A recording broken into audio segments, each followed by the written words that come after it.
तेज से आवाज़ होती है, कभी कभी मन करता है कि जाकर नोच डालूं, लेकिन ये बात मैं किसी से मुसलमान से कह नहीं सकता हूँ। मैं अपने घर में पत्नी से नहीं कर सकता। पत्नी रहती कि नास्तिक होकर हिंदी पढ़ता, मैं अपने बेटे से नहीं कहता हूँ। मेरा बेटा पढ़ा लिखा है और बाहर रहता है, विदेश में रहता है, अभी आया हुआ है, एक लड़का मेरा डॉक्टर है। लेकिन ये बातें जो हैं कि भाई ये मस्जिद का वॉल्यूम तो अजान का वॉल्यूम कम क्या कर सकता है, तो गुनाह तो नहीं है। और मुझे ज़्यादा हॉन्ट होता है कि मेरी पोती सोई रहती है, वो अल्लाह उठ जाती है। ये तो इस बात को मैं किसी से कह नहीं सकता हूँ। इतनी बड़ी बाउंड्रीज है, जैसे आपने कही बात इरफान ने बात कही कि मैं सोचता हूँ कि ये सोच और भी लोगों में पड़ रहा है।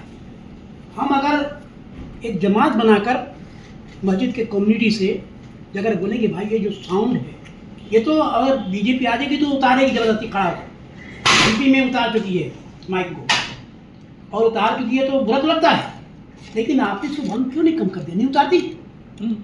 और ये जो गोश्त का मामला है, मैं जिस इलाके में हूँ, मोमिनपुर बाजार एक होता है, छोटी बाजार।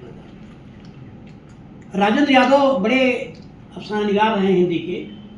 आज से 40 साल पहले जब राजेंद्र यादव खिदिरपुर के मोड़ पर रहते थे, एक बागपुर के नुक्कड़ पे, उन्होंने लिखा है।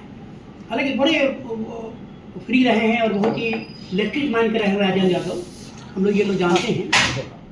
वो कभी भी हिंदू मुसलमान जाते, लेकिन उनको बुरा ही लगा ये जो मांस बिक्री हो रहा है गाय, इसको कम से कम पर्दा लगा दिया। इसके सीपीएम के ज़माने में, जो पुराने लोग जानते होंगे कि सीपीएम के ज़माने में लाल पर्दे लगा दिया जाते थे, आपको शायद याद होगा। जो मुस्लिम इलाकों में मांस बिकता था, उसमें एक तो स्टैंड लगा रहता था जहाँ से वो आ रहा है, और उसके बाद में लाल पर्दा लोग लगा करके थे।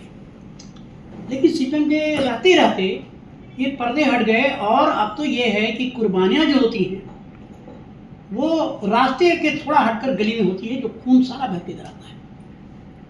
ये एक किस्म का इमोशनल तो है हिंदू के वास्ते या गैर मुस्लिम के वास्ते, ये कितना हार्मफुल है, इसको भी ध्यान करना चाहिए। सर से दूध बढ़ा कि 11 लीटर दूध बहा है, 11 लीटर दूध बढ़ा है गंगा में, इससे जो हार्मफुल हुआ है, 11,000 लीटर दूध बहा है गंगा में दारू के नाम पर।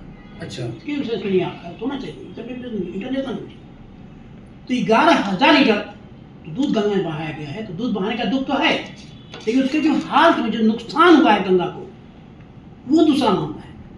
उसी तरह से कुर्बानी होती है, ठीक है, कहे आपको बलि सभी में है, हिंदू में है, मुसलमान में है, लेकिन बलि देने का तरीका है, इस्लाम में भी तरीका बताया गया है कि मार रहे हैं तो कम छुपा एक जानवर के सामने दूसरे जानवर को मत जवा कीजिए, ये रूल। एक जानवर जबा हो रहा तो उसके सामने जवाब दूसरा पटा के जबा कीजिए। तो ये जो खून बहता है, और ये सारा खून जो है ये जाकर नाली में, घर में जो है वो मेन होल, उसमें जाता है, ये जाकर जाम करता है, और उसके पास जो और उसके मक्खर मच्छी जो लगते हैं उसका अलग नुकसान है।